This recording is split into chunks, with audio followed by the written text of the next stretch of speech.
আমি তো হাসিনা সরকারকে স্বৈরাচার বলি, দ্ব্যর্থহীন ভাবে বলি, সেটার সঙ্গে যদি আপনি একমত হন তাহলে definitely Hasina is a better স্বৈরাচার। আচ্ছা, আমি খুব মনোযোগ দিয়ে প্রধানমন্ত্রীর সংবাদ সম্মেলন দেখি, তার একটা বড় কারণ হচ্ছে বিনোদন। আমাদের বিনোদনের অভাব আছে এবং আমি এই সংবাদ সম্মেলন থেকে যথেষ্ট পরিমাণ বিনোদিত হই।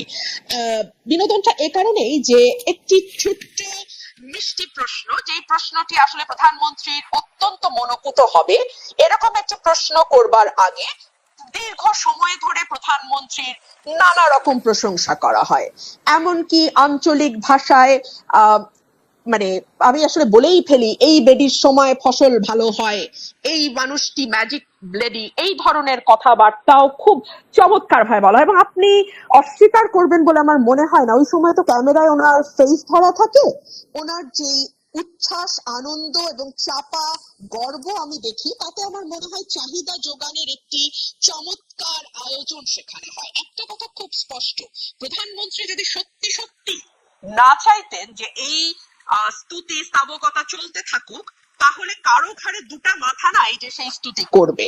উনি ভালোবাসেন বলেই এই স্তুতিগুলো হয়।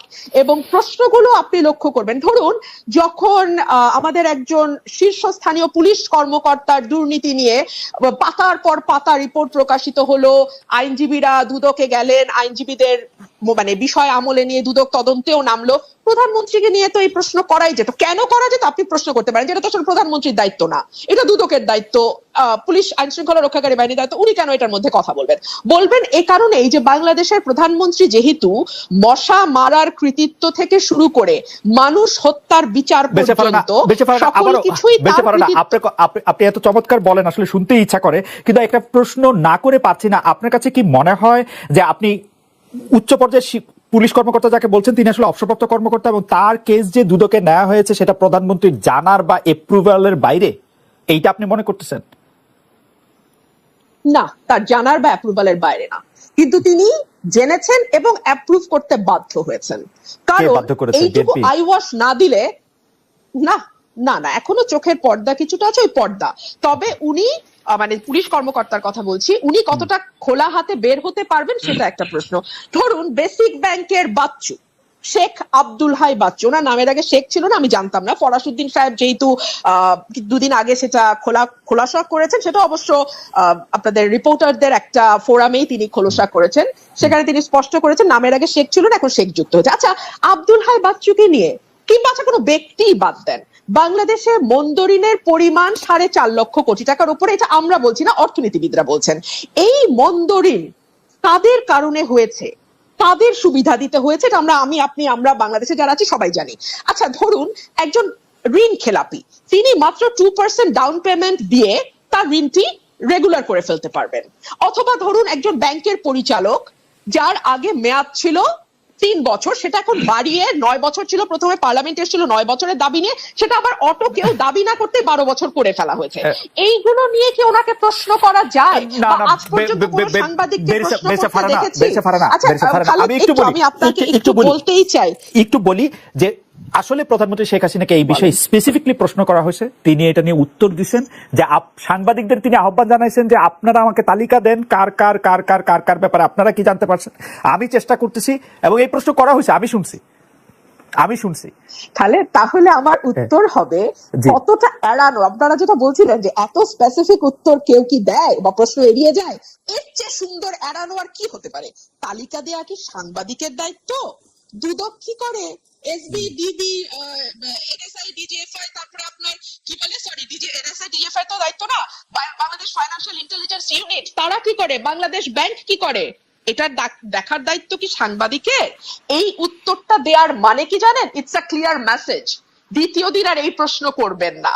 ঠিক যেমন সংসদে দাঁড়িয়ে আমি যখন বাংলাদেশের অর্থনীতির দুরবস্থা নিয়ে এবং টাকা পাচার নিয়ে কথা বলেছিলাম, তখন বাংলাদেশের সাবেক অর্থমন্ত্রী আহম মোস্তফা কামাল বলেছিল, আপনারা কি করেন বিরোধী দল, আপনারা তালিকা দিতে পারেন না, বিরোধী দলের তালিকা দেওয়া কি বিরোধী দলের কাজ?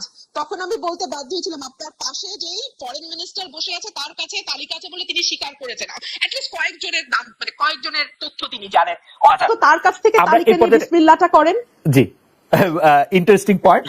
বিএনপির কথাই তিনি হয়তো বলেছেন যে তারা আসলে নির্বাচনে কেন আসবে, তাদের নির্বাচনে কে, মানে নির্বাচনে যদি তারা আসেন কে হবেন তাদের পরবর্তী নেতা, এটা তো একটা বিরাট কথা। এটা তো আগে ঠিক করে তারপরে নির্বাচনে আসতে হবে, তা নাইলে তো তারা যে কোনো ছুতোনাতে নির্বাচন বর্জন করবেনি। দেখলাম চ্যানেল 1 বন্ধ হয়ে যেতে দেখলাম, দিগন্ত টেলিভিশন বন্ধ হয়ে যেতে দেখলাম, আরো কিছু কিছু চ্যানেল আমার স্পষ্ট মনে পড়ছে না, রিসেন্টলি নেত্র নিউজ বাংলাদেশ থেকে দেখা যায় না। দেখুন কোন তথ্যটি সঠিক, কোন তথ্যটি ভুল, কোন তথ্যটি বিভ্রান্তিকর, কোন তথ্যটি সঠিক, এটা আসলে আপনি আইন করে বা মিডিয়া বন্ধ করে কখনো করা যায় বলে মনে হয় না। সম্ভবত এটি করবার সবচেয়ে ভালো উপায় হচ্ছে মানে ভুয়া তথ্য বা যেটাকে বলা হয় ফেক নিউজ, যেটা নিয়ে এখন খুব আলোচনা হয়, সরকারের মধ্যেও প্রায় শুনি এই কথাটি, ভুয়া তথ্য, গুজব ছড়ানো ইত্যাদি ইত্যাদি। এইটার সব এখান থেকে বেঁচে যাওয়ার বা এখান থেকে বেরিয়ে আসার সবচেয়ে আমি বলবো যে গ্রহণযোগ্য মাধ্যম হচ্ছে মুক্ত গণমাধ্যম। আপনি গণমাধ্যমকে স্বাধীন করে দিন, আপনি তাকে লিখতে দিন, তাকে তথ্য প্রকাশ করতে দিন। দেখুন প্রধানমন্ত্রীর প্রেস কনফারেন্স নিয়ে আজকে আলোচনা শুরু হয়েছিল, একটা ভেরি কমফর্ট জোনে বসে যেই মানুষগুলো আপনার সামনে হাসি হাসি মুখ করে বসে, প্রথম সারি, দ্বিতীয় সারি, তৃতীয় সারি, এর পরের সারি, প্রতিটি মুখের মধ্যেই তার বক্তব্য লেখা আছে। সেই লেখাটা আপনি আমি যেমন পড়তে পারি, প্রধানমন্ত্রীও পড়তে পারেন। সুতরাং তিনি ভেরি কমফর্ট জোনে থেকে শুরু করেন তার যাত্রা। আচ্ছা ধরুন অর্থনীতি নিয়ে তো আলাপ হচ্ছিল, ফার্মার্স ব্যাংক আর বেসিক ব্যাংক, তাই না? এই ফার্মার্স ব্যাংক নিয়ে আমি কি বলছি সেটা তো একটা বিরোধী দলের কর্মী, অনেক কথাই বলি, বাদ দেন। আমাদের সাবেক অর্থমন্ত্রী আবুল মাল আব্দুল মুহিত বলেছিলেন আস্ত একটা ব্যাংকেই গিলে ফেলা হচ্ছে এবং এই ব্যাংকটা করাই হয়েছে লুটপাটের উদ্দেশ্যে, এই ফার্মার্স ব্যাংক। মহিউদ্দিন খান আলমগীর টিকির একটা চুলো ধরা পড়েনি, তো সেটা নিয়ে কি কোনোদিন ভুলেও কোনো সাংবাদিক প্রধানমন্ত্রীকে প্রশ্ন করা তো দূরেই থাক, কোন রকম কোনো আলোচনা আশপাশ দিয়ে কথা না কিচ্ছু হয়নি তো? কিংবা ধরুন অনেক রকম উন্নয়নের যে এত বয়ান, হ্যাঁ এত মানে রোল মডেল হয়েছি আমরা, আমাদের ঘর থেকে বেরোলেই এখন শুধু উন্নয়ন আর উন্নয়ন, এত কথা বলা হয় উন্নয়ন নিয়ে, মাথা পিছু আয় নিয়ে গর্ব করা হয় ইত্যাদি ইত্যাদি। প্রধানমন্ত্রীকে কি একবারও প্রশ্ন করা হয়েছে?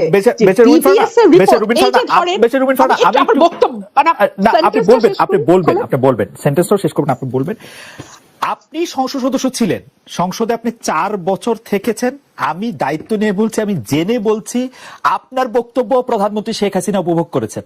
আপনি তাকে তীক্ষ্ণ ভাষায় সমালোচনা করেছেন, প্রশ্ন করেছেন, আপনাকে যেন যথেষ্ট পরিমাণে সময় দেওয়া হয় সেই জন্য তিনি চিফ হুইপদের নিশ্চিত করেছেন যে আপনি যাতে যথেষ্ট পরিমাণে সময় পান, এই মেসেজ যেন স্পিকারের কাছে যায়। এই কারণ তিনি হচ্ছেন যে মানে ব্যাপারটা কিন্তু আপনার কথাও যে তিনি খুব মানে আপনি যেটা বলছিলেন যে খুব মুগ্ধ হয়ে খুব একটা ফেভারেবল পজিশনে বসে, ব্যাপারটা কিন্তু এরকম না।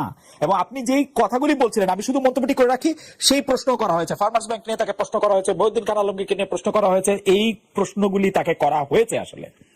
বেস্ট ফার্মা খালেদ, আপনি যদি আমার বাক্যটি শেষ করতে দেন তাহলে যে সুবিধাটা হয় সেটা আমার মনে থাকে না। ধরেন আমি ভুলে গেছি, দীর্ঘ আলাপ করেছেন তো আমি আমার কি বাক্য বলতে গেছিলাম ভুলে গেছি, আপনি এই মুশকিলটা হয়। যদি বাক্যটুকু শেষ করতে পারলে তখন একটু সুবিধা হয়। আচ্ছা আমি ছোট বাক্য ব্যবহার করলে সুবিধা হয়, বড় বাক্যতে হ্যাঁ উন্নয়নের বয়ান, জি উন্নয়নের বয়ান কি করব বলেন, আমার বাক্য একটু লম্বা হয়, বাক্য হ্যাঁ ছোট করে বললে আমার একটু ইন্টারাপ্ট করতে সুবিধা হয়, মানে বুঝতেই পারেন ফারহানা, আমি আসলে বেতনই পাই এর জন্য আপনাকে ইন্টারাপ্ট করার জন্য। আমার কথাতে ইন্টারাপ্ট করতে খুব ভালো লাগে। না কারণ হচ্ছে এর একটা কারণ হতে পারে যে নাইম বাইরে যে আমি ইন্টারাপ্ট করতেছি এটা আপনি শুনতে পাচ্ছেন না, এটাও হতে পারে, মানে এটা টেকনিক্যাল একটা ফল্ট আমাদের। খুব ভালো শুনতে পাচ্ছি। Okay please continue, please continue করুন। উনাকে আপনি কোনো প্রশ্ন করেননি, পরের দফায় 2 দফায় কোনো কোশ্চেন করেননি, প্লিজ এটা আবার দেখেন আবার একটু আপনি। ঠিক আছে, উন্নয়ন নিয়ে দীর্ঘ বয়ান আছে এবং তার যে বক্তব্য তিনি দিয়েছেন সেখানে তিনি এক জায়গায় দাবি করেছিলেন মাতৃমৃত্যু, শিশু মৃত্যু এবং গড় আয়ু 3টি বেড়েছে। বিবিএস এর রিপোর্ট বলছে এই 3টি আপনি যদি 2021 সাল থেকে শুরু করেন ক্রমাগত মাতৃমৃত্যু বলেন, শিশু মৃত্যু বলেন এবং গড় আয়ু কমে আসা বলেন, আমাদের সূচকগুলো খারাপ অবস্থায়, এগুলো নিয়ে তাকে কোনো প্রশ্ন করা হবে না। কিংবা ধরুন আমাদের যে গিনি সহ বৈষম্য বাড়ছে, এই বিষয়গুলো নিয়েও কখনো তার দৃষ্টি আকর্ষণ করা হয় না। সংসদে আচরণ হবে কেন? কিন্তু শেখ হাসিনার উপর আক্রমণটা রিপিটেড 15 আগস্টের পরে 21 আগস্টের পরে কোটালীপাড়া পর অনেকগুলো আর কি। যাই হোক, আমি যে প্রশ্নটি করতে চাইছিলাম সেই প্রশ্ন, বিলিয়নিয়ার উৎপাদন করে এবং ফোর্বস পত্রিকায় সেই বিলিয়নিয়ারের ছবি ছাপা হয়। আমরা এখন এতই উন্নত জাতি, কারণ $50 বিলিয়ন একটা খাত থেকে এক্সপোর্টও করে বেরসা ফারানা, $50 বিলিয়ন একটা খাত থেকে এক্সপোর্টও করে।